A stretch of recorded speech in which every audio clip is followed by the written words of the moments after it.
Welcome to February's Virtual Parlor Chat. Just got confused what month it was since it's a short month, but we are still in February. And in fact, it is Black History Month. And so today, this evening, we are talking about the bitter history of chocolate with Lavada Nahon. I am going to be your lovely host this evening. My name is Maddie Mungo. I am the Public Programs and Visitor Services Manager here at Morris-Jumel Mansion.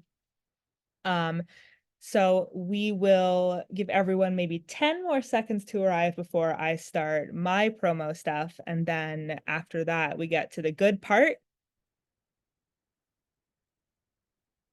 So for those of you who might be less familiar with the mansion, not so sure of its history, Morris-Jumel Mansion is the oldest house left in Manhattan, built in 1765, for a man named Roger Morris and his wife, Mary Phillips Morris. Always relevant, but particularly relevant this evening, is the house was likely built, ran, and funded using enslaved labor, almost assuredly ran and funded, using the labor that the Phillipses both used and traded in. That would be enslaved labor. For a time in 1776, the house was used as Washington's headquarters, subsequently used as the British headquarters after Washington continued fleeing north, and later housed Eliza Jumel, former Vice President Aaron Burr, and Anne Northup, wife of Solomon Northup, who wrote 12 Years a Slave based on his own experiences. Real quick upcoming things to know. March 9th, second Saturday, is next month's Con Ed Family and Community Day. We're talking about quilting. We're talking about International Women's Day. We're making a collage. It's going to be very cute, totally free. Bring your kids, bring your friends kids. It's going to be a lot of fun. March 20th is our next virtual parlor chat. Once again, third Wednesday. And that's going to be talking about women's rights in New Amsterdam and New York and the differences that happened when they switched power. And for those of y'all who are planning ahead, July 14th is going to be our George Washington dinner. Pop that on the calendar. Start thinking ahead. It's going to be a French theme. We can't really miss that one. So very excited for that as well. And a very exciting update for those of y'all who have been following along the restoration, looking at the house saying, when's it going to happen? We're out to bid. Bidding is happening with the contractors. So very exciting stuff. I've seen people come with my own two eyes to look at all of our wood. So lots of exciting things happening at the Morris-Jumel Mansion upcoming. And so without further ado, I will introduce Lavada Nahon. So Lavada Nahon is a cultural and culinary historian who focuses on New Netherland and New York, 17th through 19th centuries, specifically the lives and cultures of Africans and their descendants, enslaved and free. She is also a generalist in Black history from the 19th through 21st centuries. Lavada has 30 years of public history experience and is a noted hearth cook and teacher. She is also the first interpreter of African American history for New York State Office of Parks, Recreation, and Historic Preservation, Bureau of Historic Sites, a position she has held for 5 years. Lavada's mission is to bring history to life by giving presence to the Africans and people of African descent, enslaved and free, in New Netherland and New York in whatever way possible. So very excited to talk to her tonight, and I will let her take it away. Good evening, and thank you, Maddie. Thank you all for joining me this evening, and we're going to do a quick walk through the bitter history of chocolate. Next slide, please. One of the things I often say to people when we want to look at the 17th through 18th century, particularly our colonial period, is that to really understand what is going on, you really do need to go back almost to the 14th century. There are a lot of things that impact where we end up growing the New World. And that is the period of exploration and the period of expansion. Before the 14th, 15th century, everyone was not looking to the West. Everyone was looking to the East. They were going for the Silk Roads. They were going towards Asia. That is India, China, Japan. And they were looking then for all of those goods that came off, but generally only went to the elite, the wealthy, the monarchs. So things were trickling in, and then along the way, the Venetian traders got involved, and more things came into Europe. Then we have to look at naval development and European wars and the place of the Catholic Church and the papal bulls. All of that will impact particularly products like chocolate. Here I say that we begin that it started with the Spanish, but in fact, it started with the Portuguese. First, we have the prince developing a different ship that will help them get towards the east. The Portuguese will um, colonize the Canary Islands, Madeira, Cape Verde, other places, but they will also spend a lot of time trying to not just get to Africa, but to get away from Africa. So they will have to spend time learning the trade winds, learning the currents, all of that. So it is very easy for us to view this period as, because we just talk about it, as something that happens really short. But actually, it's hundreds and hundreds of years in development and is a slow but steady increase of knowledge. So the Portuguese opened the way with navigation. They put a totally different ship, the Calavel, out. It helps Spain look at its ship designs. Once the Dutch have finished the war with Spain and become the Republic of the Netherlands, they too have had their trading interrupted. And the thing about these three countries is that they are water-based. The British will come in later, the French will come in later, but in ship design and navigation and opening the way for exploration, it is the Portuguese with the Spanish coming in and kind of dominating it. And for a while, it gets so bad that one of the papal bulls that really sets things off separates the areas of the world that these two countries will explore. Spain gets everything that would send them towards the Americas. Portuguese get everything that will send them towards Africa. So that keeps those two Catholic countries from fighting with each other. So that's why when I started to think about this in terms of the development of the production of cacao into cocoa, and into chocolate that will dominate or be one of the main drinks, that's why I start with the Spanish, because it is on their side of the world. Next slide, please. When we look at in slavery, it is easy for people to look just at the people, but we really have to look at the institution of slavery. And that institution is in two parts. It is the people, right? The indigenous peoples, the Africans and their descendants. And then on the other side of that is the economic links, the wealth, right? The wealth starts coming into Venice in the Italian states, the wealth that goes into the Catholic Church, the wealth that goes into Spain and Portugal and Britain and France from a monarchy standpoint. But then we have that outlier, right? The Dutch, right? The Republic of the Netherlands, the VOC, the Dutch East India Company, and the West India Company. And I bring them up because our area, New York, was part of New Netherlands. We are one of those Dutch colonies. And even though they only run things for about 40 years, the impact will last for the next 200-300 years because of we'll get into that, but that impact is really important. And then we have the wealth of the colonists, right? One of the things that pushed colonization, particularly in North America, were people in Europe, they were stratified. If your father was a farmer, you were supposed to be the farmer, right? If you're on the top, you're on the top. And there was no way to get from farmer to the top.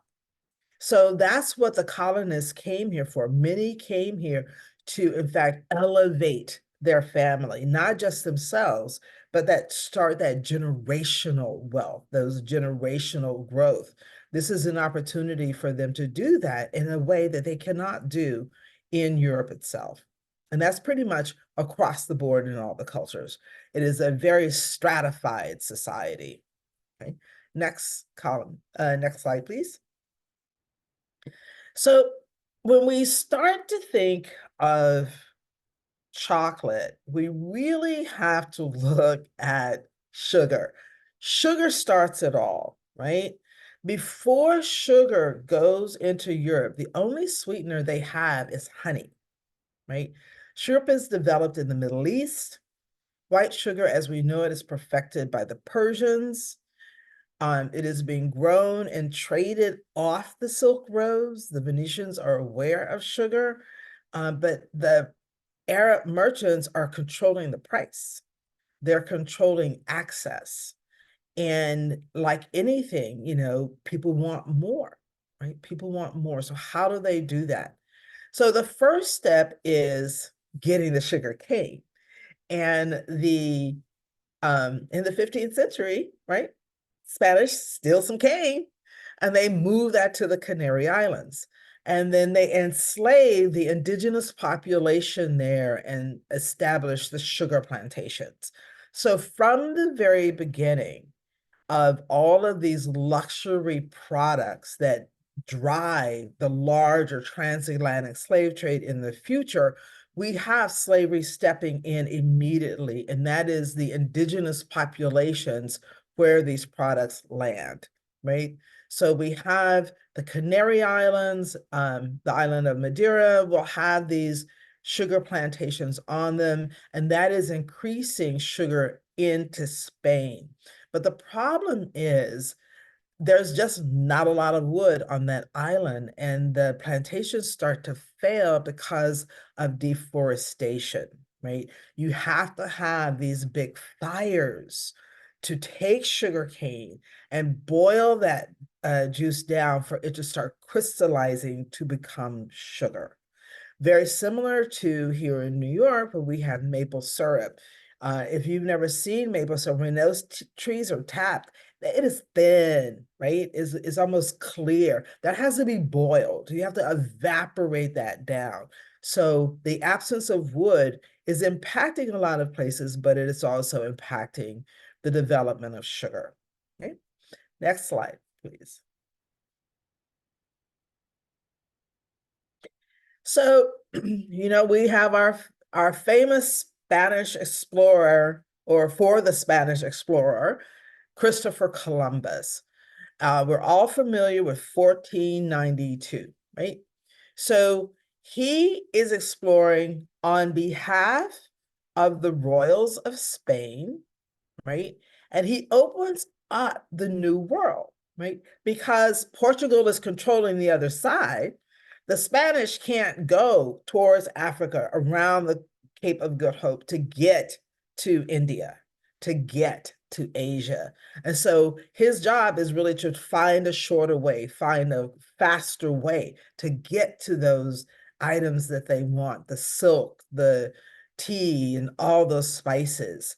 But he ends up discovering the Northern Hemisphere, right? And so in his moving back and forth, he brings a lot of samples of what he and his men are finding back to Spain, right? And in his fourth trip, they end up with cacao.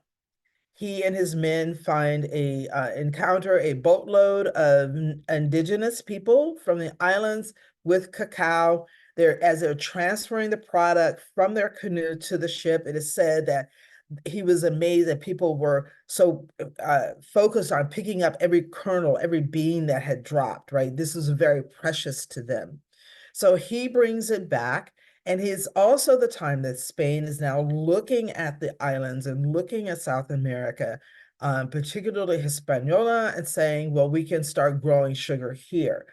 It is important to remember the latitude and longitude, right? So the Canary Islands, if you look at a map, you can almost go straight across from the Canary Islands to the Caribbean. So it is in that same temperate zone that will allow sugar to start to thrive. So they're going to start first with the sugar plantations. But in doing that, right, they're also starting to enslave the indigenous Indians in that area, but they're also dying from European diseases.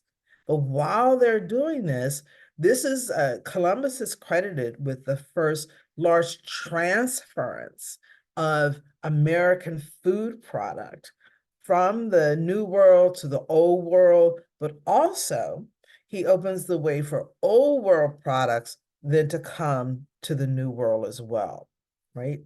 So I know a lot of people have issues with Columbus and his destruction, but he really is credited with the first major food exchange, worldwide food exchange that happens. As he opens the way, Spanish royals are sending other people to help him and to explore, and one of the people is Hernando Cortez. Next, please. So Cortez goes into Hispaniola, right? And he's helps him conquer that island. He's there for a few years. And then he's like, oh, well, let me go check out South America. What is all this other land? So he discovers Mesoamerica. He is going into that area and he encounters the Aztecs, and that is his first exposure to cacao. He is often credited as being the first person to bring cacao or cocoa into Spain, but there is actually no evidence of that. So what is the difference? Cacao is the seeds right out of the pod, right? With all the pulp in their raw state. Cacao also refers to the tree. Once those seeds have been cleaned, they have fermented and dried, they are now called cocoa. So we are dealing with the Spanish then will eventually make that shift, but the Aztecs are dealing with a drink made from cacao. It is fatter, it is richer than ultimately what will happen. But the key point is it is a very, very bitter drink. And everyone talks about it in many of the historic records about how bitter that drink is. And it's the froth and all that. And so some people are like, I don't know why they're bothering, but they can feel that it's stimulating to them. Please remember, before the introduction of chocolate, tea, and coffee into Europe, people are spending their time drinking a lot of alcohol, whether that's small beer, large beer, or wine, Madeira, port, all of these different things, but there's a lot of alcohol. So there's that lethargy that goes with that. And these drinks then are the stimulants that they have not been exposed to and that they are enjoying. We all know it is said that Emperor Montezuma drank about 50 cups of chocolate a day.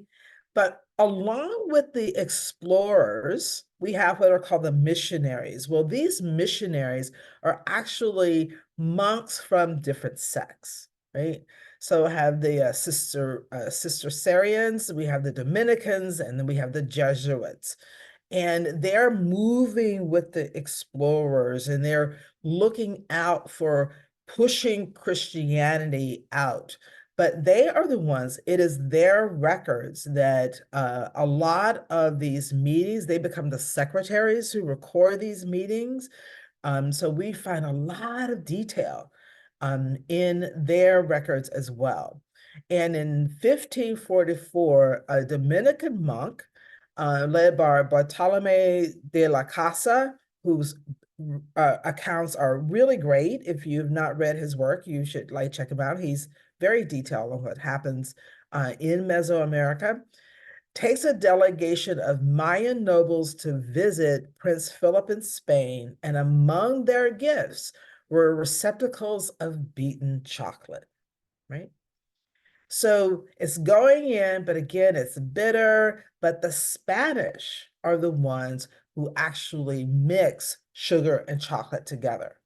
And once that mixture happens, actually in Spain, they have now all the sugar that they've been growing, they now have the chocolate, then it takes off with the Spanish royals. And for most of the colonial or the 17th through the 18th century, Spain will consume more chocolate than any of the other countries.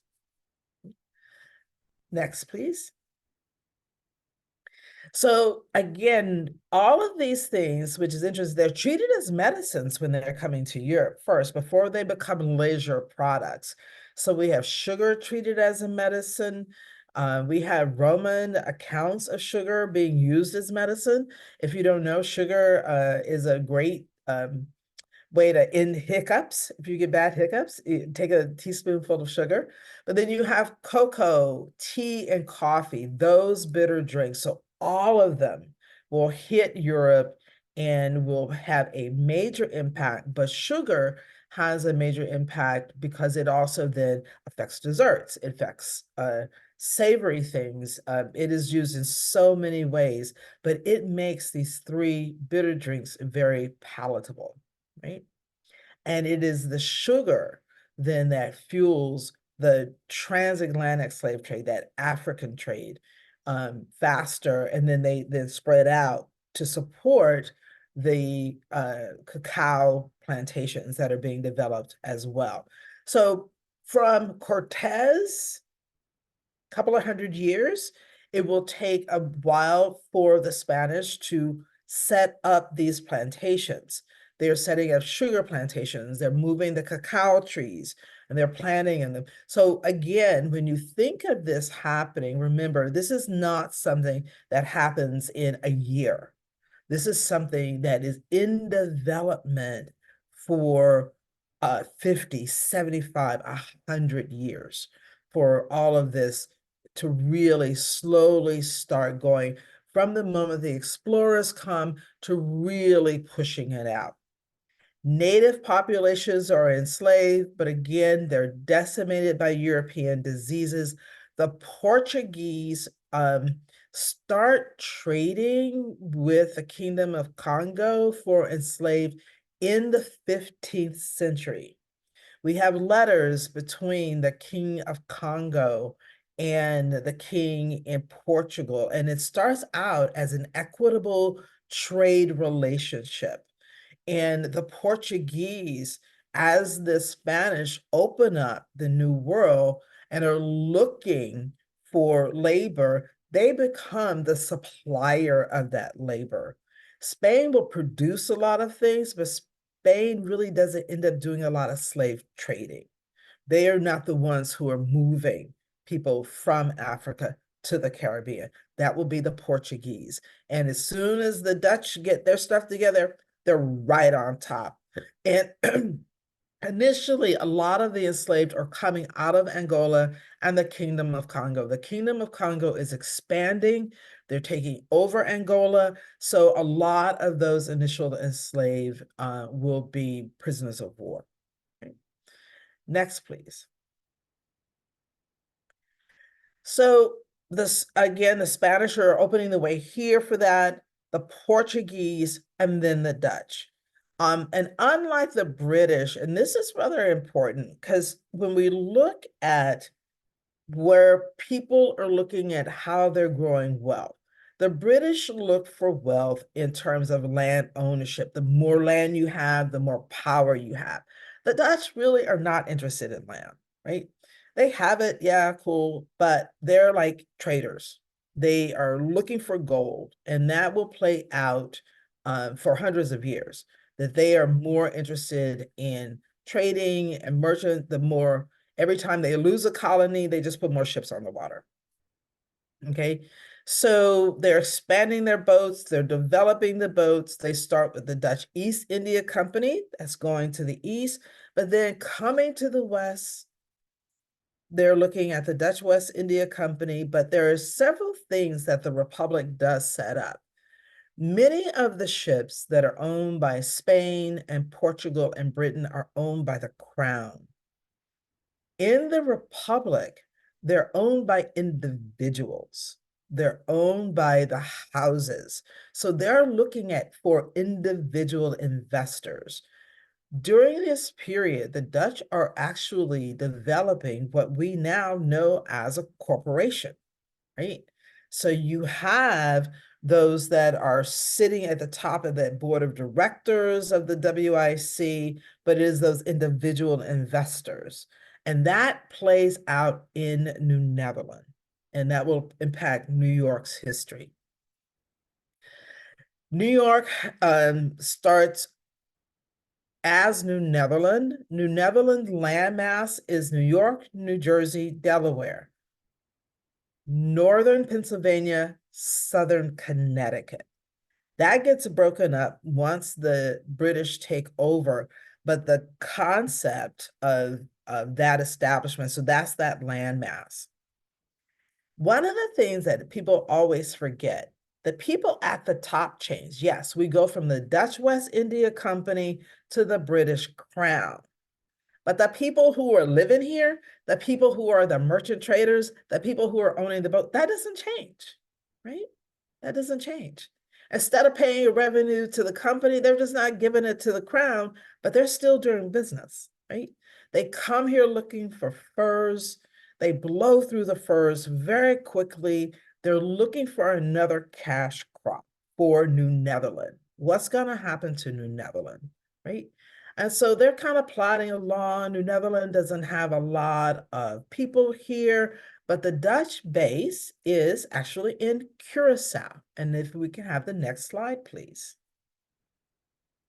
So when we look now, going from the Spanish, couple of hundred years, things are getting involved. The Dutch are all up in it.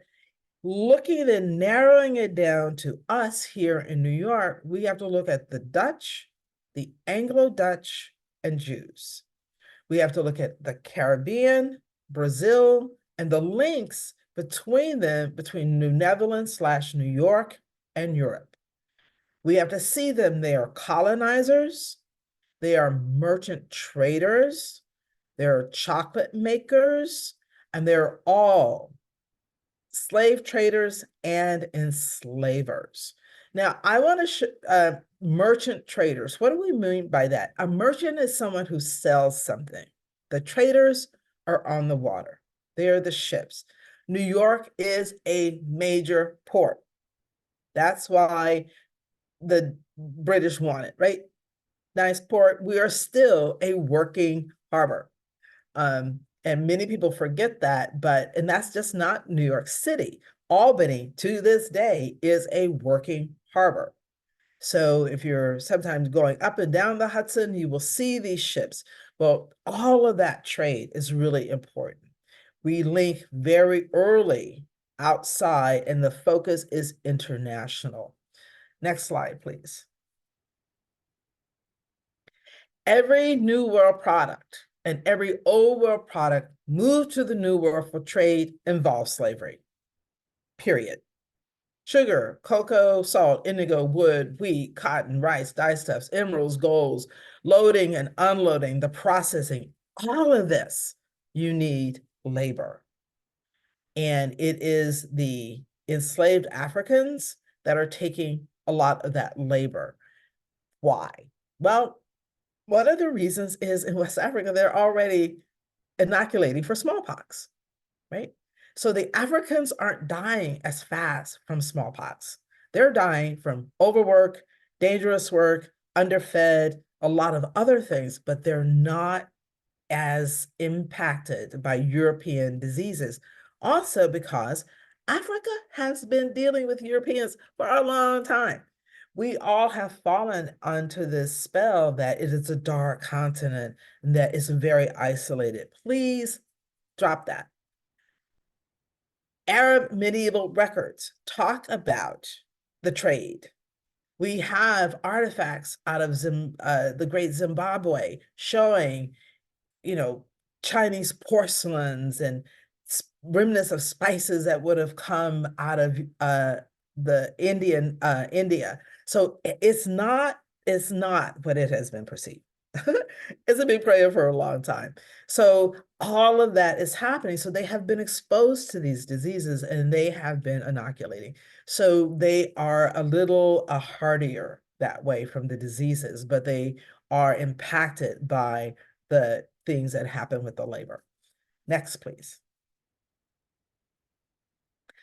So the Dutch step out and they're going to do privateers. At first, they're looking to reach some wealth. So they're attacking Spanish ships, they're attacking the Portuguese ships, they're taking the cargoes off, but they're leaving the enslaved on the boats because they're like, we're not sure what we want to do about this. But then they colonize Curacao and they're selling enslaved to the Spanish for the sugar and the cacao work in those industries. They're supplying labor for Spain. In 1624, the Dutch West India Company founds New Netherland. Yes, it is our 400th anniversary this year, if you are not familiar with that. This is the 400th anniversary of the founding of New Netherland, and most celebrations around the state will start this summer. So go out and celebrate our Dutchness. But all of that trade, right? We are connected to the Caribbean right off the bat. 1630, the Dutch take Recife in Brazil, Portuguese sugar plantations. They're now trying to push that sugar, their own sugar growth, realize they need African labor, so they're not sending them away anymore. They're starting, in fact, to trade, right? They're starting to bring them over from Africa directly to support Brazil. 1654, Portugal takes it back. In New Netherland, there's always a labor shortage. One of the things that is consistent in the early colonial years is New Netherland and early New York is just not enough people because life in Holland is great. Holland, the Netherlands are one of the most literate of the countries, and that's men and women, right? It's wealth. We're now stop calling it the golden age, but it is the time where education is at its heights, arts are at its heights. They are known for their religious tolerance. A lot of people are coming there. Before then, they come over here to the colonies. So people don't want to leave. But the colony needs help. So we now know from a definitive paper published this past summer that on August 29th, 1627, 22 African men that were on a boat bound for Curacao. It's a Portuguese ship. The Dutch capture it. They take off the healthiest 22 men on the ship. Then they bring them, in fact, ultimately to New Netherland. So we now have the name of the boat, the reasons why, and we have Dr. Jaap Jacobs from the Netherlands to thank for that work. That article is in the New York History Journal. If you have not read it, go to the library. It's really great, really cool. Next slide. So New York's, the Dutch base in the Caribbean is Curacao, right? And from the 17th century, they're starting to move cacao. They're first moving it from Curacao to the Netherlands, but ships from New York, New Netherlands, New York, are back and forth all the time. So all of those goods, sugar, spices, cocoa, all of that is starting to flow into New York. Uh, in a great book, Chocolate, History, Culture, and Heritage, this quote, chocolate was available to a greater variety of people and cheaper here than it was in Europe. That's because the raw ingredient is closer to us, right? And that's really important to remember. Next, please. By the late 17th century, there's a constant flow of sugar, cocoa, salt, all of these things, goods coming from the Caribbean and from around the world because of the merchant traders. Many of the traders in New York start during the Dutch period and they just continue. And many of them, Frederick Phillips is always noted because he's the wealthiest, right? And he is known for maintaining that Dutchness. He is skirting the rules. He does not want to pay taxes. He's dealing with pirates. He's dealing with everybody, but his family, until the Revolutionary War, will remain the wealthiest family. And he clearly states that he makes most of his money off the Negroes, right? So he's both bringing things in, but he is trading in people. Enslaving Africans and their descendants is commonplace in New York, just in case everyone doesn't know that. It is not like the Southern planter class, where you have, say, someone like George Washington with a large plantation owning hundreds. Here in New York, it's hard to find people until the late 18th century who are not enslavers. And it could be one here, two there. We used to say percentages. Now, in many towns and cities, we're saying 1 out of 3 houses, 1 out of 4 houses. We can really, the documents are there that we can get that. And it's not just in New York City, it is all the way up into the Mohawk Valley. The tenant farmers, and this is where our economic part comes in. It is not just about the sugar and cocoa coming into New York. It is also about the wheat that is grown in New York, that is being shipped to the Caribbean to feed the enslaved on the plantations there. So the money is coming in both ways. So the economic links that we have are deep, and they will last long past the legal end of enslavement here in New York, right? Next, please. So New York, cocoa and chocolate, right? American chocolate is focused in 4 areas: Boston, Newport, New York City, and Philadelphia. Practically no chocolate in our colonial period is coming from Britain or anywhere else. It is being produced here in the colonies. Cocoa, tea, coffee, a necessity, and they are readily available. Even on the Schenectady frontier, you can buy chocolate, you can buy tea, you can buy coffee. And the thing that's important is that in this particular industry, there are no monopolies and no exclusive manufacturing agreements. There are guilds that come very early, things like bread. The baker guilds come in very early. The construction guilds, some of those come in very early. So, but this is like anyone who wants to get involved, anybody can do it.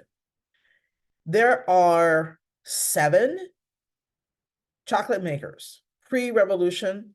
The dates here reflect when the first advertisement locates them. So Moses Gomez of the Gomez Mill House, he was one of the 8 Sephardic Jews who first came. He is noted for also bringing in the first kosher butcher, right? Peter Lowe, Abraham Wagg, Peter Swigart, Jacob, Joseph, and Aaron. right? But we also know we will end up with other chocolate makers in Albany. We will have chocolate mills. When I found these numbers, I was just really blown away. Between 1768 and 1773, New York imported 430,000 pounds of cocoa.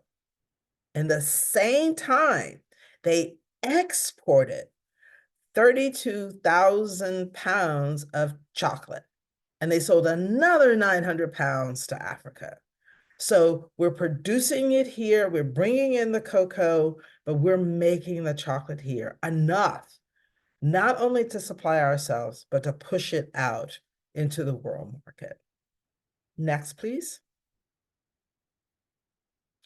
Again, all the way up to Albany in the 1730s, Hudson River Valley area, the lower Hudson, I'm sorry, the upper Hudson, the lower Mohawk. You can buy cocoa in stores in Albany. There are chocolate mills, so you could the cocoa is coming in those in a bean state. It is being ground, so you're buying fresh ground uh, chocolate. One of the things that is noted when we look at it, people in the colonial period were knew more about their cocoa than we do, right? It was all a state, like what a state, what area, because of the differences of the flavor. So they knew who their local grinders were. And adulteration was really an issue in a lot of food products.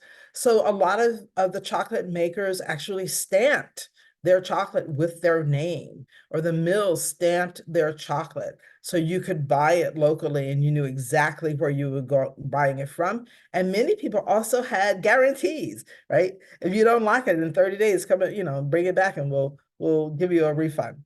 Okay. Next, please. Enslaved labor all through it. The dog workers, the carters, the cooks, who have to make the household chocolate, the household servants. Somebody's got to get that chocolate stain out of that white linen, right? The mill builders, the mill workers, a lot of the mills are labor intensive. The laundresses, the woodsmen, right? You got to have all that wood, and the coopers for the barrels, right? So this is just a portion of that labor that is involved with cocoa and with chocolate. Next, please. There are a few items in anyone's life in colonial New York, again, that is not touching that institution of slavery. And the people, both Native and African, are enslaved, but those economic links will last. In the 19th century, Hyde Hall, a state historic site up on Glimmerglass Lake near Cooperstown, was an architectural marvel being built. That staff there was totally white, and they prided themselves that there were no enslaved or formerly enslaved on that property ever. But the owner had a sugar plantation in Jamaica, right? The Livingstons owned 4 sugar plantations in Jamaica. The Sylvesters from Shelter Island, sugar plantations in Barbados. Phillips family, again in Barbados. Our links throughout are all those economic links. We're moving back and forth from the Caribbean. This really doesn't change until the Revolutionary War with the military blockades. And that's when it starts to shift as we go into the 19th century. Thank you. Thank you. That was so informative. Sorry, my cat. Poor timing. That was so informative. That was I learned so much. I did not know about the inoculation of smallpox in Africa. That was such an interesting thing to learn. If any of y'all have questions, if you want to put them in the Q&A, you do not have access to the chat, but you should have access to the Q&A. If you have any questions, pop those in there. But I will start off and ask you, and I know the answer because I read it on your website, but I just think it's such a great story. how you got into this work, into culinary history, and what you do today. Um, it's a long journey. Actually, my start was the Silk Roads in fifth grade. And I've always followed the merchant traders. I love to see the products move and things like that.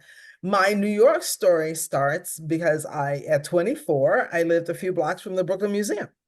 And exploring upstairs, they have all of these rooms, like many museums that have been taken out of houses before the houses are taken down. And there was one, it is a 17th century Dutch structure. And for me, it was like, why is this here? Why would they take something from Europe and bring it all the way over here? And it wasn't until I asked a curator about it that she says, oh, no, that's New York history. That's Dutch history. So that started me bringing together, and I had been for a long time, my love of history, my love of cooking. I started hearth cooking as a Girl Scout, right? Started firework as a Girl Scout. My mother, growing up in Texas, it was always, the barbecue and the grill and the live fire. So all of that then came together, and I spent a lot of time from an academic standpoint studying it when there was no degree or anything that culinary history. There were people who have just done it long enough, like Dr. Alice Ross, Karen Haas, and others that I had the pleasure of meeting that were my mentors and my elders, Peter Rose.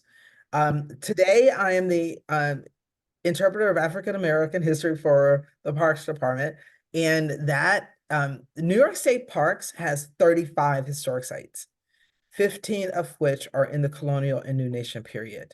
So we are updating a lot of the information in the permanent exhibits.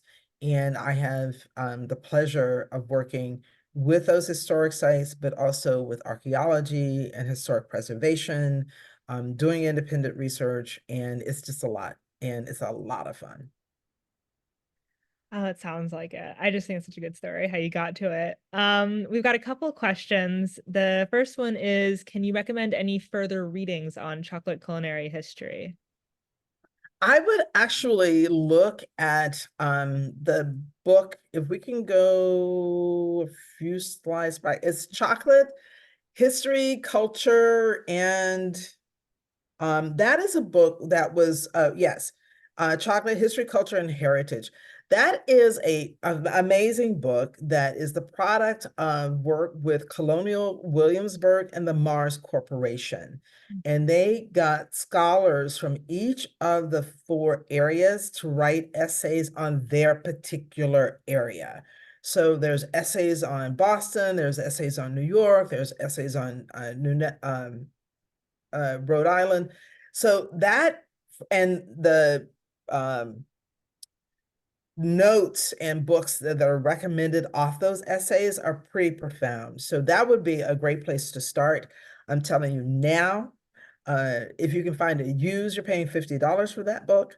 That book is generally anywhere from $75 to $100. But if you are interested, I would start with checking your local library to see if they have a copy of it. Beg, borrow, steal from a friend. But if that really is the one source I would say to start with. Great. Yeah, definitely seconding the local libraries. They often have a surprising collection of Mm. books. Um, did enslaved people partake in chocolate, or was that something that they would not have had access to? Generally, they don't, but we actually have several letters in New York. We do have references where enslaved women were given a cup of hot chocolate following the birth of a child. So it was used as a stimulant. Chocolate is so common that it's actually a ration for soldiers in New York, right? They're buying it at Fort Ticonderoga. They're buying it at some of the other forts, but it's not as expensive. I mean, it's pretty cheap. But yeah, that's the one reference that when we do have a reference for it, it comes up as being given to an enslaved woman following a birth. Um, Another question says, thank you, that was fascinating, and wants to know if you can talk a little more about whether growing the cacao crop encouraged slavery. I think everything would have encouraged slavery because they needed the labor. The things that they were finding in the New World, um, they find allspice here, the salt pans, uh, they need the labor to make the salt.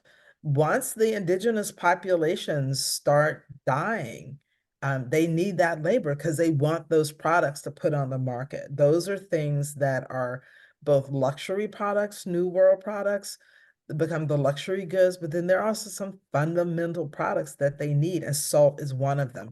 We actually don't get cheap salt in New York until they open up the Erie Canal and they find the salt caves in upstate New York. But they need that labor.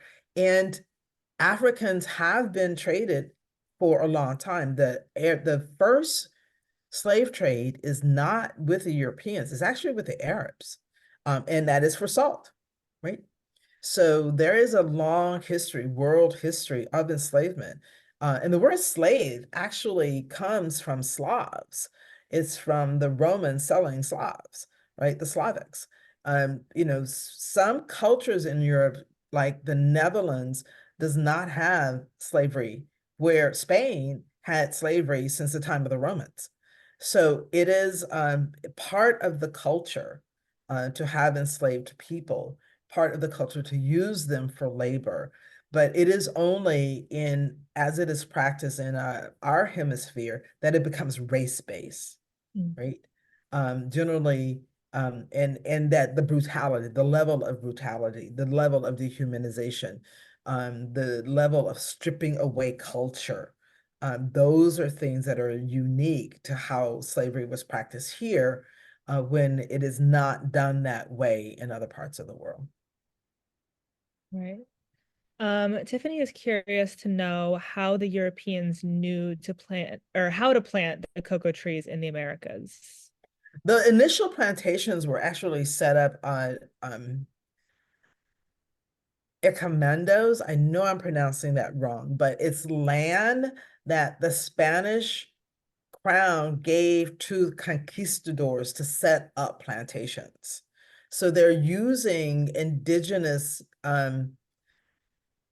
Indians, natives to South America and Mesoamerica, people who have been cultivating cacao to use to start transferring those trees and spreading those trees and setting up those plantations.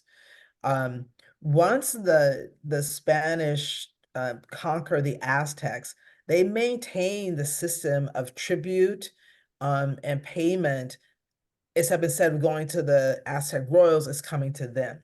And the laboring class of the Aztecs had been cultivating cacao to pay those yearly tributes. So they're using their knowledge, and their labor to set up those initial plantations and to learn how to do it. Another question is curious about whether there was enslaved labor in chocolate production in Mexico. Yes, both Native and African. And that's an area that is really rather under-researched, is the Black slaves in Mexico. To this day, their descendants are having real problems because people don't consider them Mexican. They are of Negroid features, but they are generations back, and they are linked to the slave trade. Mm. Kind of talking about today and today's issues, Charlotte's interested to know how sensitive or aware we should be to today's cocoa slavery and if this should change our purchasing habits. Yes, it should. Uh, when as the Africans go in and learn how to grow cacao and do the processing, Britain in the 1860s moves it to West Africa, uh, moves some of the slaves there. And because there's such a trade back and forth between West Africa and Brazil, like Brazil doesn't end its slave period till 1888. So there is a knowledge base that is there in West Africa. So they then Britain starts cultivating chocolate there. Again, underpaid, overworked, stressing, and that is still part of the issues that we have with chocolate now. So it is often difficult. I know I struggle with it, uh, with my money following my heartfelt convictions. So it is because I'm quick to pick up a Snickers, right? But we know that the majority of chocolate now is coming out of Africa. Africa produces far more chocolate than they do in Latin America. But the labor issues are still there. That's why we have fair trade. So if you can access fair trade, if you can afford fair trade, and if you can be consistent with fair trade, yes, very much so. But it is being aware of the demand for labor in many of the products, particularly the food products. We tend to ignore them because we, want to complain that things get expensive. But, we perhaps need to go back to it not being common, but being a luxury. Yeah, I think certainly sort of like, voting with our dollar, that kind of idea, and especially, looking at the history of chocolate and seeing, you know, the same thing happening, today, It's never is stopped. I mean, yeah, that's the thing. There's never been a period when it has not been, right? There have always been labor issues around chocolate. And to acknowledge that has been and is part of its history from the very, very beginning. And I'm sure that existed even within the Aztec culture for those laborers who were growing cacao and cultivating cacao for those yearly tributes. So that labor has always been part of the deal. yes, I think definitely something we can all go home and start Googling. What are we gonna find? And I think sort of relevant to that, we do have a question.